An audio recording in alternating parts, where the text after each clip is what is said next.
What is up, y'all? We are up for another round of JJK. Finally, the beginning of the highly anticipated Shibuya arc. I am so excited to talk about this episode. I think it truly delivered on expectations. Now, I don't have Hannah and Emily with me, as they are both on vacation. However, I do have two special guests with me, returning for the second appearance in what I think is a month's time. Welcome back, Noah Gloss. Tell us a little bit about where you stand with JJK. Thank you, Brian. I'm so happy to be here again. But where I stand on Jujutsu Kaisen is very limited. I will say limited quantity. I have not read ahead of Shibuya arc. I don't know what this incident entails, but I've been saying it's a blessing and a curse, no pun intended, because I love consuming things for the first time. But I do want to know. I want to know how these choices and all this stuff is panning out. I know it's going to mess me up. I'm on the same boat as Hannah. I'm ready. I'm ready. All right, perfect. And our second guest we have with us today hasn't been on the show since Sonomi and Genya backstory episode of the Swordsmith Village arc. Our returning attorney of defense for them. It's the one weeb who vibes, Hayley. Welcome back, and let us know where you're at with JJK. Hi, I'm so excited about JJK. It's been my entire personality. I have been a JJK defender, even like when I was defending Sanemi and Genya. So like now that I'm here in Shibuya, I am so excited. I am fully caught up with the manga. We put lashes on so that we don't sob because other so that's why we look the way we do. I have to, rep my favorite anime. So I'm so excited about Shibuya. Like, y'all understand. I got the Yoimo earrings. Like, we are ready to dive into pain. Oh no. No.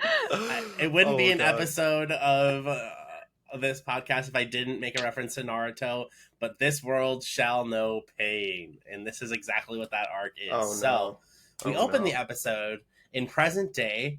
Our little trio, Nobara, Megami, and Yuji. Megami wants to go home. Sad boy vibes. I get it. Nobara says she's going to go shopping, and Yuji wants to go see a movie and talks about the plot and themes. Now, one thing I want to call attention to is in this movie that we are being presented, Earthworm Human 4 is the plot of itself. And we see that there's a girl talking to this Earthwormo man, as they refer to him, supposedly falling in love with him, and says that we're the monsters if we kill him. How do you think this little moment relates to what's coming in this arc, and any possible hints of foreshadowing? Ooh, what a deep question. Oh my God, so philosophical about a worm. So, I was like, this is a little deep for a worm. I feel like I feel like it really does relate to like because this is all about curses. Like he essentially turned into something that is of a curse and stuff. And you know, everybody's been talking about Shibuya since like season one. Like Ghetto has been referring to it. So I feel like it's kind of showing. And also, I feel like it made me think about the movie about like love being the most twisted curse of all, and how like things that matter the most to us like kind of transcribes over here that the things that matter the most is what will cause the most danger. So I feel like it's foreshadowing that people that we love to see or people who love each other around each other, this is going to gravely be the biggest curse amongst the society of jujitsu world. So, but that worm, nasty. Not going to see that movie. So, but it's really deep though, for sure. I mean, if the movie has like over maybe a 70% of Rotten Tomatoes, maybe I'd see it. But from me just being like an anime only surface, yeah, you're welcome. For me, being like literally on the surface of this, still diving deep, hopefully into this kind of concept from like the hidden inventory arc with how connected that was. And that's not really a spoiler because they showed that right before this. And I think there was meaning behind that to kind of like sandwich that. Gojo and Ghetto can be looked at as main characters in their own way, central characters. And I feel like this arc, just from what we've seen from, our favorite trio, connections and friendship and love are all important no matter, how you see that. I think their view of that is going to be really important, and I think it might make them have to make certain decisions that they don't want to. I don't like that I can't laugh. say I anything. don't like that laugh. I'm Brian's doing the scared. diabolical I'm laugh. I'm trying scared. so hard to like. Well, that's the first I one. can't not laugh because you're not wrong, and that's the thing is I can't say I anything. know I'm but not. I I know like I'm your. not. I It's like your answer there, symbolism. Noah. Haley, I like it as well. Whew. All right, cool. Well, after we have our little freak out about a movie and shopping, we pan to Toto, our besto friendo, and Mei Mei, recommending 5 sorcerers for grade 1 promotion. Now, these include Maki Zenin, Panda, Megami Fushiguro, Nobara, and Yuji. How exciting! However, the excitement seems to fall quickly as the scene ends with Toto getting his bubble burst that he won't be able to accompany his brother on missions. Also, the ping pong scene was so good. Literally, Toto was definitely like just from season 1, he was an immediate standout. Gojo is my favorite character as of right now, but Toto was definitely my favorite supporting, and just his connection and the comedic relief, but still being like a badass. It was just so captivating to watch on screen, and definitely kept you engaged. So just seeing this and having this kind of be like a hook for the beginning of the Shibuya arc. Again, there's an incident happening. This people may think this is the incident, but maybe it's not. I don't know. Things happen for a reason, but it was nice to see him kind of relief, a little bit of stress that might come back soon. Yeah, I mean, honestly though, first things first, Mei Mei like crushed Toto with the ping pong scene. Like, she really like put him to work, and was like, "Oh, my best of friend," and I was just like, "Okay, you lost. We can't go on missions." And like that's that. So that scene was really satisfying to see. The animation was like incredible. Like the change, by the way, was amazing for this.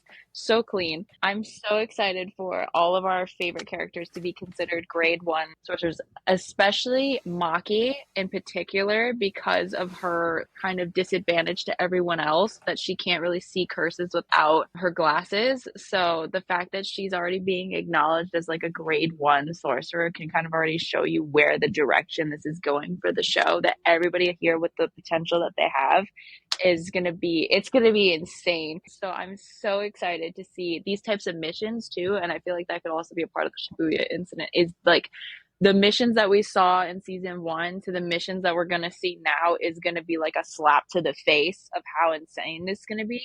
So I'm so excited to see it all in action again. I really like that you, Haley, kind of brought up the missions, and I want to tie it back to something that the principal was, or not the principal. I forget what his position is. Nonetheless, the old guy. Crusty Dusty Man, yeah, that one. You guys would think I'm not a manga reader from this, but I assure you I am. He talked about how the grade 1 sorcerers are going to be the ones who are going to lead the world, and those are the ones who are going to be really standing tall for the Jujutsu world. And I think that's very true going forward, as sometimes even in leadership in like the real world, like the leader does things, yes, but it's like really the people who are on the ground making changes. So I thought that was a really cool kind of way to tie into these main characters as to how they're going to affect the plot going forward, which is really nice. Always good to see a little bit of character development from the start. And so as we kind of pack to the opening scene, there's a lot to unpack here. I think it's amazing in every ways. And this opening, really, like the song, I think the visuals, this is one of like already my favorite anime openings. I think I'm going to give a good, nod and pat on the shoulder there. Now, notoriously, anime openings contain a lot of clues as to what can happen into an arc.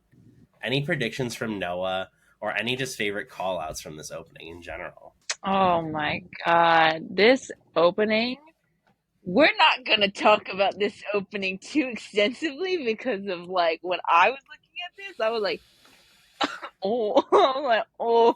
My favorite thing was the change from how the hidden inventory arc was so bright and full of color, and how dark this is. And I'm glad that they did that. Also, the white line that was in the hidden inventory arc of Gojo and Geto being together, to then the black line that separates them to kind of signify that they both, like, Geto went down his own path and that's the life that he chose.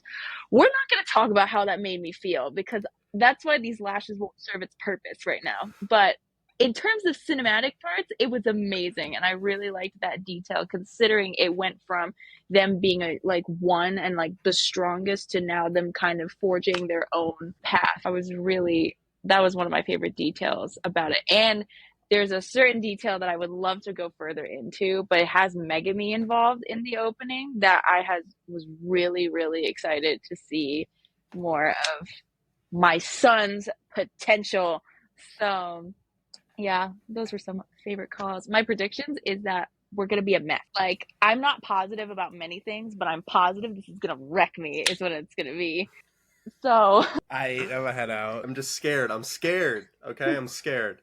I'm really glad you said that contrast from like the hidden inventory arc intro to this. I genuinely have not thought of that until you just said that, like that contrast, which is really effed up, you know, because I think Mappa and that it's messed up in a good way because we were consuming so much light, you know. I wouldn't say maybe it was like happy moments, maybe optimism. There was, you know, it was a beautiful arc, right? And there's an obvious contrast they want to kind of hit us with, and the main takeaway I got from it, which creeps me out, is how all of the characters were kind of walking in this zombie-like fashion.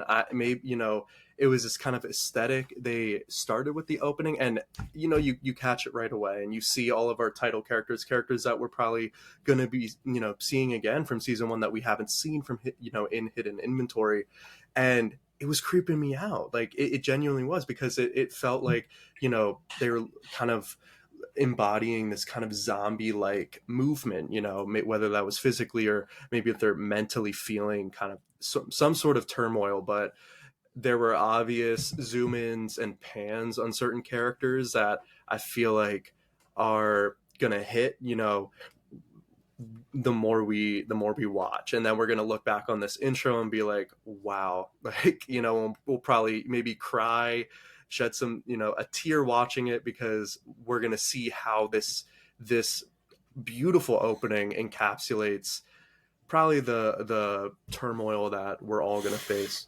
Yeah, this opening, I would say, like I said, this opening's pretty fire. Anyone, you guys seen Big Hero 6, the Disney movie? You guys remember the song Immortals from the movie? Like, doesn't it sound like that? Like, it does. Oh my god, I didn't even think of that. Yeah. I think that's just a cool detail. I don't know if it really relates to the theme. It's like, da da da da, because we could be immortals. You are my special. Yep. Oh, I can put a little beatbox, like. Okay. Podcast turned DJ club. Oh, kill him. Oh. Wow. Get it. Wow. Oh. Curse technique, beatboxing.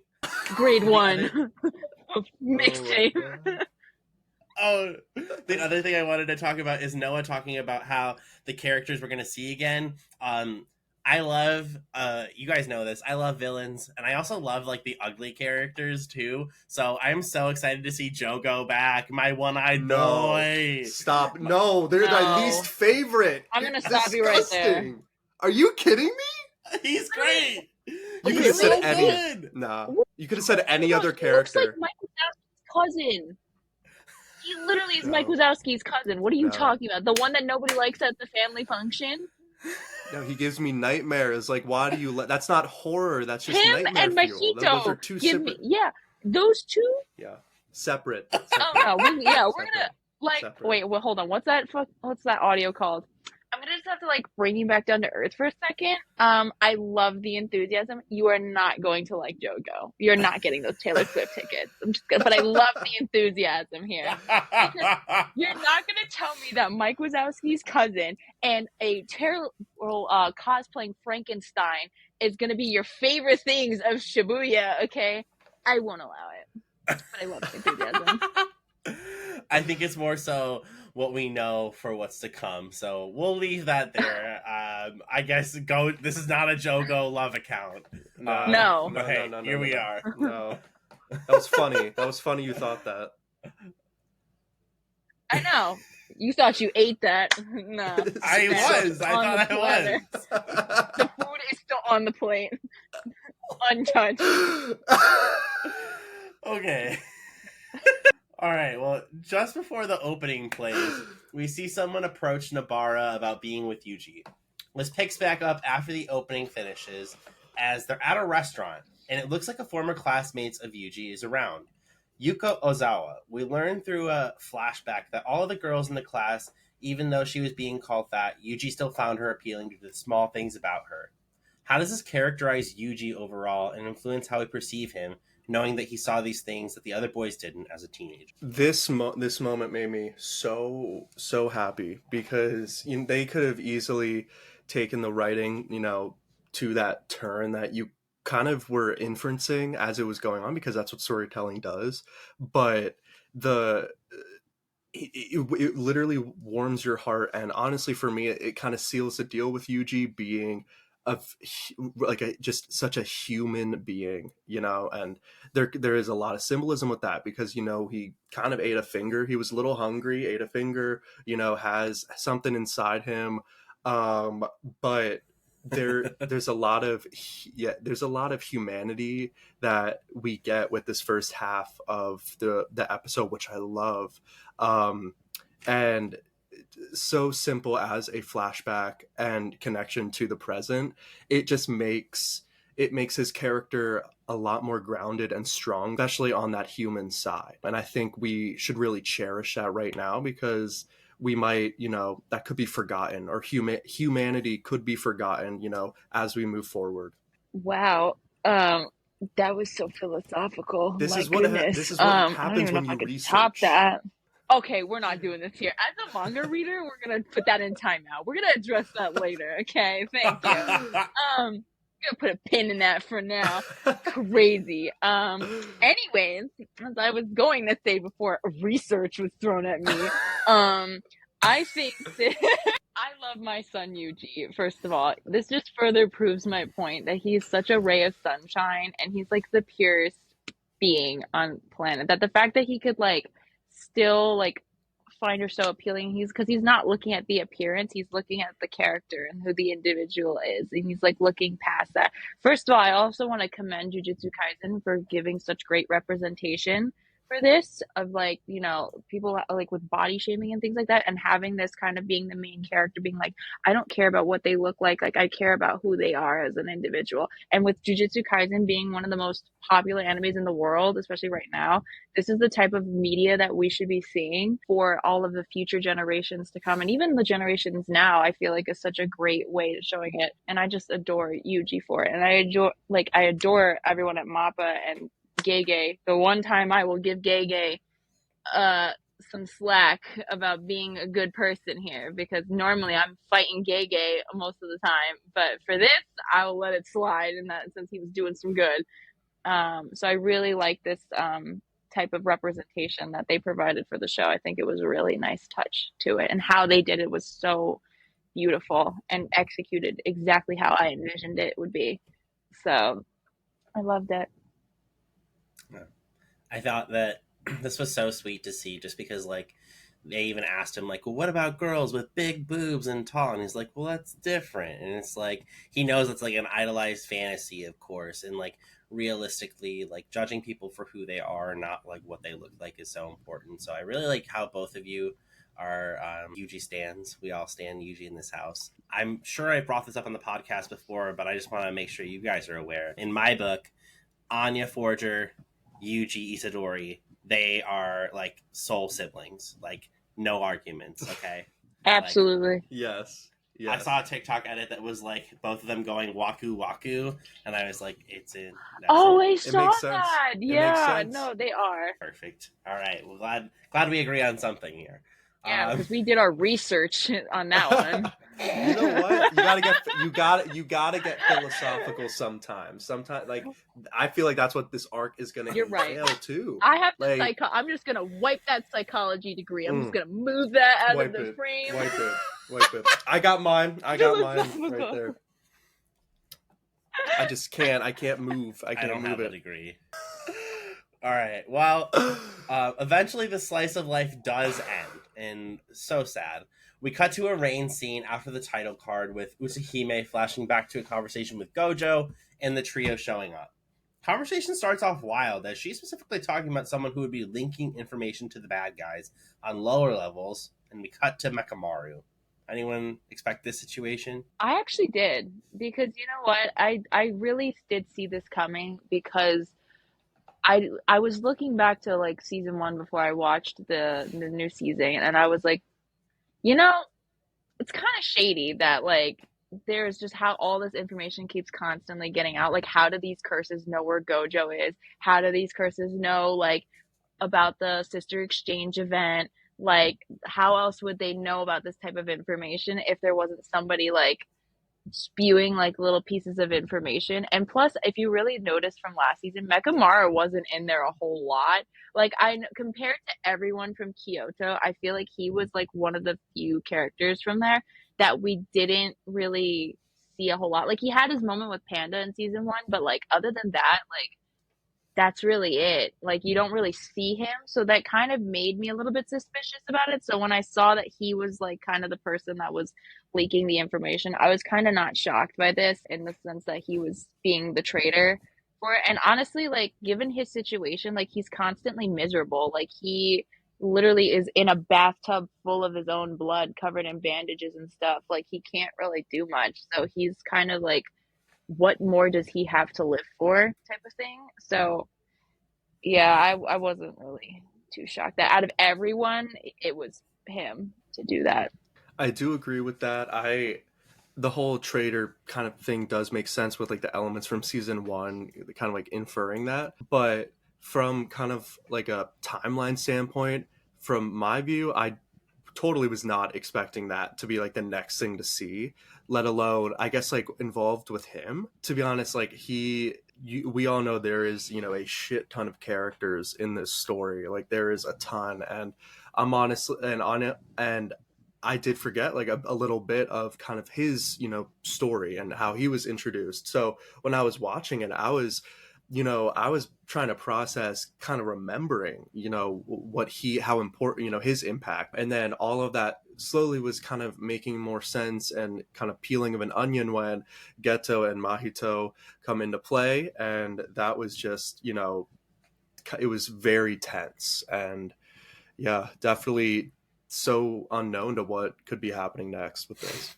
Yeah, I'm on Noah's side on this one. I had no idea this was coming, and like I'm awful like about remembering things from like shows, because like I'm like, oh great, like I read it all, great, like that's how it is kind of for One Piece, like because I, you know, will read JJK for like a couple days, and then I'll read like Chainsaw Man or Boruto, and then I'm like coming back to One Piece and I'm like, I have no idea what's happening. Same thing here. I was like, who's Mekamaru? I was like, literally, who is that? And I was like, oh, that guy, I remember him. So like, it was kind of like rewatching the series a little bit, finding all this out. I was like, damn, all right, great. But from there, we see the trio arriving at the supposed destination for Mekamaru, claiming that they are here. And Mekamaru's like, oh, they're here. However, our trio barges into an empty room with Utsuhime. When we go back to Mekamaru and we see Geto and Mahito enter the room. Now, as Hayley previously mentioned, he's in a bathtub with wires and hoses attached to him and is asking if his body will be fixed. Even though Geto agrees to continue to fix him, he said the killing comes after. This was a scene that was pretty cool. How did you guys think it was portrayed, or what did you guys like about how it was portrayed? And what did you guys like about how they revealed all of this kind of context to us?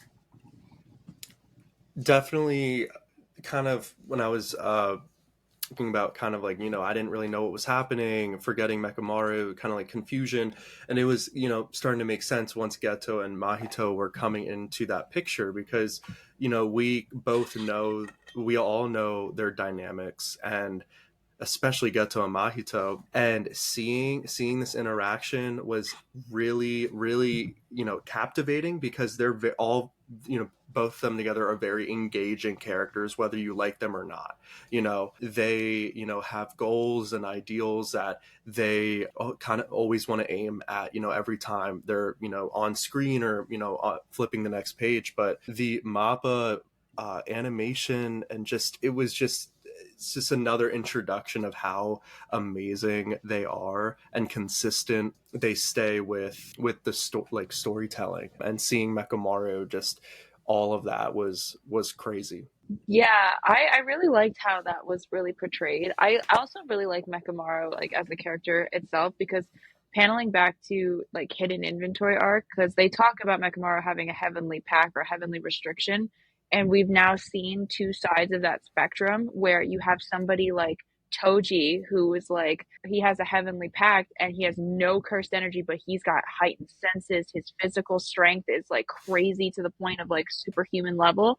And then you see somebody like Mekumaru, who also has a heavenly pact that they were mentioning, but his body is so frail and weak. Like his cursed energy is so crazy, like he can't even use it because of how frail it is. So it's really interesting to see that dynamic of like the hidden from the hidden inventory arc to hear about like heavenly pacts for one. For two, I really liked how there's still gonna be like the like Ghetto's like, okay, like you're gonna fix his body, but we're still gonna kill you afterwards because you can't be trusted. You're still part of the jujitsu world. So even though you gave us this information, we just used you as intel, and now we have to scrap our sources so that people don't find out about it. Even though people were already kind of having their suspicions that it was him, they still just want to clean up their tracks. And I think that's really great in terms of like being so thorough, like with villains. Like this is one of the things I did like about the JJK is that how thorough and very well detailed these like with their plan and stuff. Like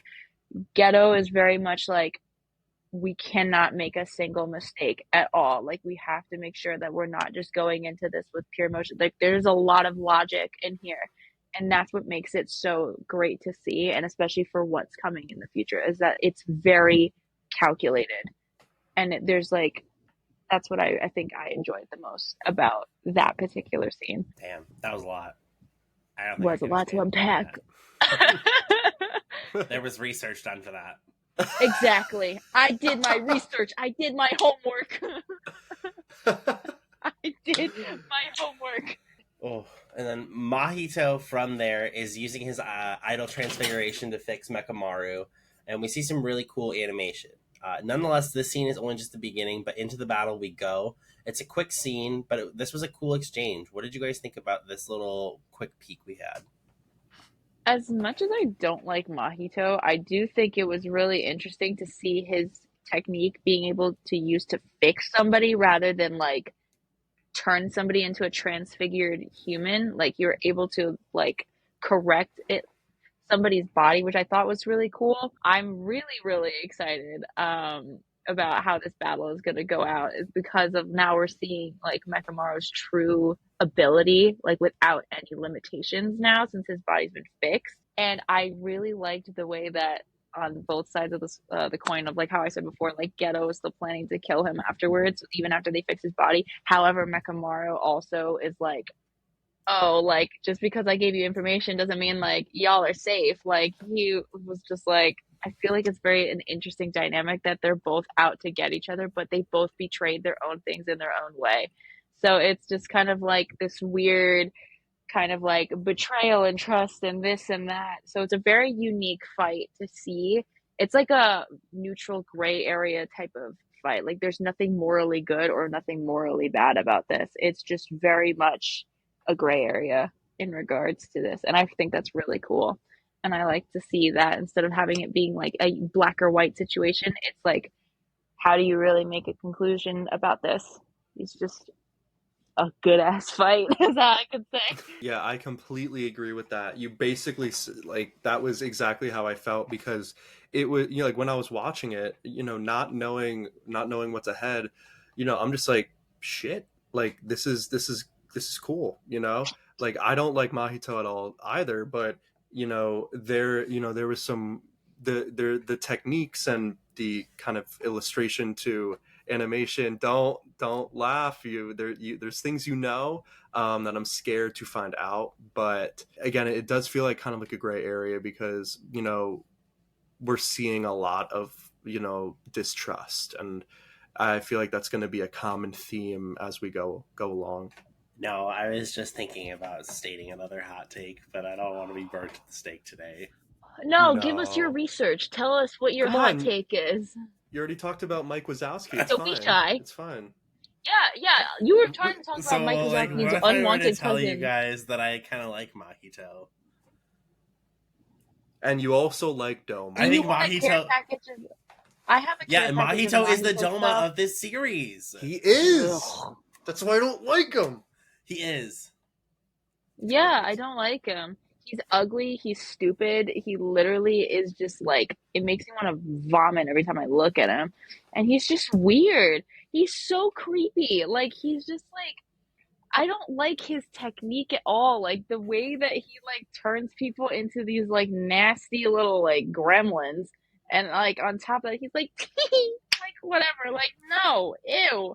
I mean, I like that he's pure evil, but like, he's not appealing to look at.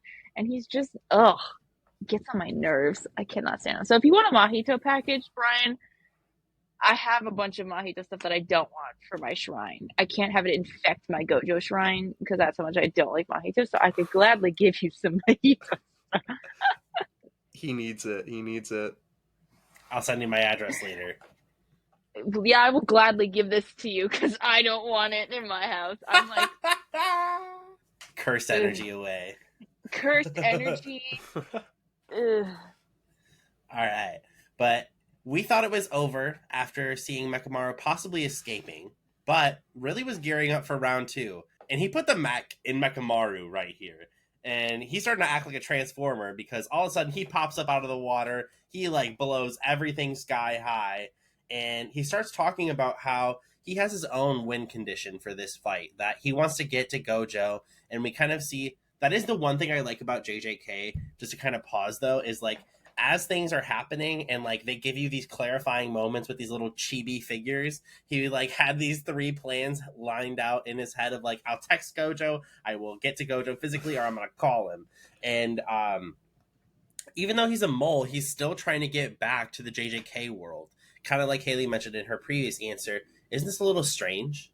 That is really strange. I never really thought of that because again, it kind of moves so fast, so slow. Takes there's a lot. It's great pacing overall, but this whole transformation, like, this is kind of crazy because for any Evangelion fans out there, I am just watching that right now, and I'm loving it. It's craziness. This is reminding me a lot of that. It's just like the whole vibe of like this kind of mechanical powerhouse that might destroy something that we're not gonna be happy that it destroys. So this is really interesting to see because I feel like, again, what you're saying, how like limitless possibilities there are, that is incredibly scary. Yeah, I really thought it was a little bit strange. First of all, I was trying so hard to keep my laughter. And when you said Transformers, I'm glad that you and I thought the same thing when we watched that because I was like, not Optimus Prime rolling out here. This is great. The other one I thought of was the Power Rangers Megazord. Yep. Oh my god! Yep. I thought instead of Optimus Prime, I was thinking subliminal, like no objective, more so. Yeah, I was just like, I was laughing so hard. I mean, the design of it's really cool. Let me not like clown on that because it was really cool to see that. First of all, he's got like puppet manipulation, but he has this massive thing. And a detail that I really liked about it is that he says he saw everything. Like he literally has watched every single thing that happened in season 1 that we were seeing from our perspective. So it was really cool to be like, so he was also watching. Like especially his fight with like Gojo versus Jogo and the whole sister exchange event, and even when Yuji was like fighting and getting the curse for the first time, like he saw everything. So it was like, okay, Makima, go off, type of thing. Like I'm always watching, type of thing. And I was like, so I thought it was a really nice detail to that he has also been prepared. So like the whole betrayal thing, like the villains may have been getting information from him, but he also was watching what they were doing so that he could kind of have this trump card being like, oh, like I may have been helping you out, but I've also been sneaking behind your back and finding out details about you so that I could go tell Gojo about it and then he could go take care of it. He really was also just as calculated as the villains were, which is why this fight is so interesting on a numerous level. Is that it's just like there's so much sneaking around and so much like, as I call it, Uno reverse cards that were done back and forth to each other, but neither one knew about the other doing it. So it's just like element of surprise type of thing is what I really liked to see. This fight, I really like how they took this fight for episode 1 to really take us this far was really cool. And one of the last parts of this fight we see is the time counter in Mechamaru's robot that says 17 years, 5 months, and 6 days. That's supposedly the amount of time he was bound, and the cursed energy has been storing away to use his power. As this episode closes, we see him shoot a blast that's supposed to contain a year and then some of cursed energy at point blank to Mahito. What a cliffhanger. That really was a cliffhanger, which makes me so excited to see the next episode for that. I hope they kind of dive more into that whole 17 years thing. Like, if he uses, like, so say a year of his, like, the power that he was talking about, like, does that take a year off of him type of thing? Like, is it one of those type of situations? Or is it kind of like, oh, he had all of this energy stored up, and, like, what if he runs out of it? Is kind of my question towards it. Is like, okay, he has all this energy here, but like what happens if like he uses all of it? Does that mean like the machines don't work? Does that mean his curse technique is gone and he can't fight? Like, I feel like there's some limitations with this, even though he had a lot of it stored upwards. So it's really interesting. I mean, I think it's really cool like how he did it with Mahito, so I'm very excited to see how it's going to play out in the next episode. But it does make me wonder like what are the limitations to it, because I can already see a bit of flaw with this, with it only having 17 years, well technically now 16 years, because he used a whole year against him to blast him. So I who knows like what that's going to look like in terms of how it's going to play out. Yeah, the only thing I'm really thinking of is like, wherever he's taking this energy, Yuji, Nobara, and Megami, wherever they are, they're probably going to be like, oh shit, this is happening. Like, there's going to be a connection, either, within minutes of the episode starting or right then and there. And I'm curious on how this kind of, all these years of storing and having this, seeing all these moments happen, how is this going to affect Mechamaru, but also this effect on him, who is it going to impact in the rest of the story? How important will it be? How is this going to unfold? Something like that. Yeah, I really like that last scene, and I think that is really cool that like he was able to store all of this energy up. It reminds me of something in Naruto that I can't say. I think it's too large of a spoiler. But there's a character who has a technique that's very similar to this. And when they activate it, it's like, let's go. So unprompted Naruto references couldn't be me. But that's a thought for another one. And now we have some questions from our guests, of course. And we'll start off with Haley's question. Yeah, so I was doing a lot of thinking about this because I wanted to try to formulate it really well. But my question is like, as we dive further into the Shibuya incident, like how many past decisions will manifest the reality of an unforeseeable future for what is going to play out the show? There's going to be a lot of past decisions. That's my answer to you, because we already saw that clear as day when the hidden inventory arc finished, when Gojo was waking up, and I was seeing a lot of that, a lot of TikToks and other videos of, for me, only knowing so much of like, there's like lines under his eyes and stuff, and just like, was he, he was dreaming, he woke up from that, he was thinking of this past, and there's a lot of reason as to why, again, mentioned this earlier, of why they start with this first before all hell might break loose. And I think it's because to understand the importance of the past, because we've been living so much in the present of Jujutsu Kaisen, that you need to now understand how much information has already happened with these characters that you have grown to know and love. Yeah, I think kind of taking from where Noah was at, like past decisions, like I think it was interesting the way Mappa structured this storytelling decision, because they start with like season 1 of JJK, which is actually ahead in the timeline of JJK Zero. So I think realistically, they are already kind of sequencing that as they show the actions that led to season one after season one actually happened. So I think it was kind of interesting because as we've come to know like who Sukuna is as a villain, right? I don't think we understand this when Gojo sat on Sukuna's back.